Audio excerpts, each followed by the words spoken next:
la vie que nous menons, que vous menez maintenant, parce que nous commençons, soit la bonne vie, la bonne existence, est très longue.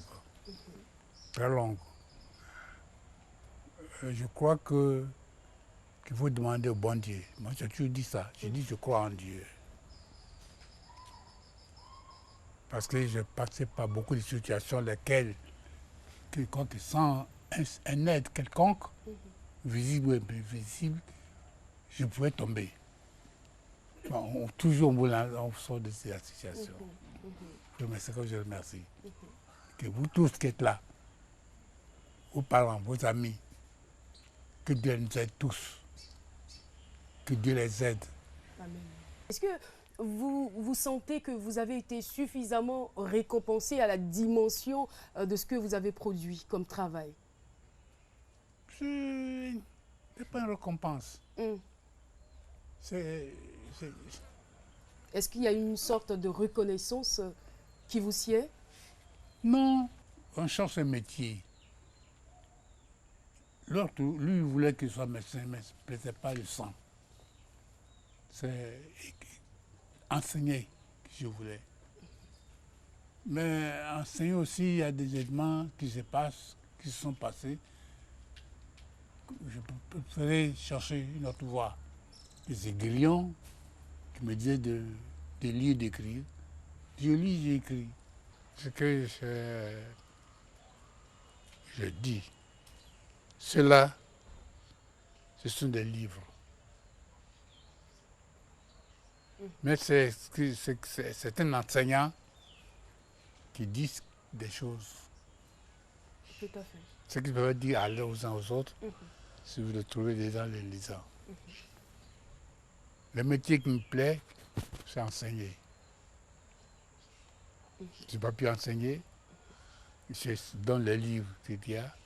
Elle a permis que ici on les lise. Je les félicite, je les remercie. Quand j'ai vu ces livres-là sortir, d'abord, je dis Dieu merci. Il y a Clérissi, Versilioni, le prix UNESCO, auquel je ne m'attendais pas. Venant de Mexico, Paris, je ne m'attendais pas. Je les félicite, je les remercie, parce que ici en Côte d'Ivoire, c'est difficile à voir. Il y a des choses qu'on veut faire que je ne faisais pas. Il faut le dire. Ça, il faut quand même savoir que l'homme qui est enfant doit être un homme. Que pas, même si c'est un boy, c'est un homme. Il faut le respecter. Avant toute chose. Il y a des choses qu'on ne peut pas l'obliger de faire. Et s'il ne le fait pas, on ne l'oblige pas à le faire. Eh oui, vous l'avez reconnu, Bernard Dadier, le baobab est tombé, la nouvelle nous a été lancée comme ça ce week-end. Mais je ne sais même pas si on doit être triste parce qu'après tout ce qu'il a pu faire, le monsieur, il a eu 103 ans.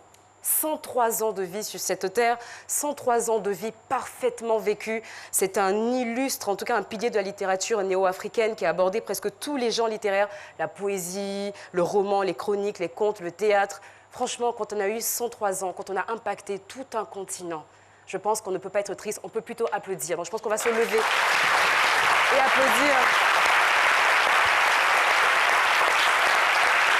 pour ce monstre de la littérature.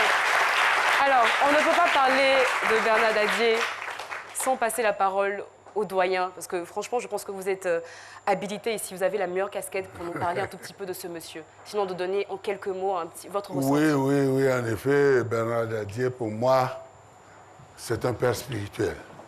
Même s'il est le père des lettres ivoiriennes, c'est un père spirituel. Je l'ai côtoyé pendant longtemps.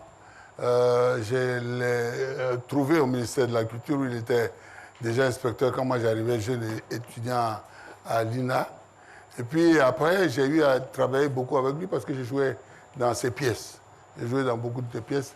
En général, j'ai été celui qui a créé, c'est-à-dire qui a joué pour la première fois M. Togongili, Le Voix dans le vent, Moi seul, j'ai joué un certain nombre de pièces de lui et j'étais très proche de lui. Ouais. Très proche de lui.